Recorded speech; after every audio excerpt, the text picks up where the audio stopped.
ఇది Avanigadda college ground అండి.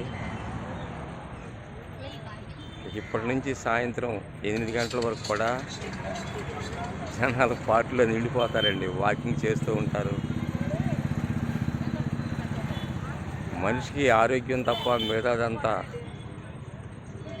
Waste అనే భావనకు వచ్చేసారండి జనాలు. మరి ఇంకా కాసేపు అయితే జనాలతో ఇంకా సందడిగా ఉంటుందండి. ప్రతి ఒక్కరూ కూడా యోగా చేయకపోయినా, ధ్యానం చేయకపోయినా కనీసం నడవాలి అనే అభిప్రాయానికి వచ్చేసారండి. ఆరోగ్యం ఉంటేనే కదండి మనకు మిగతాది ఏముంది.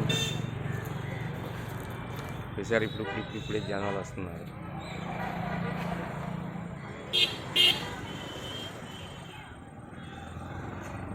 ఇది చాలా సువిశాలమైన గ్రౌండ్ అండి ఇది.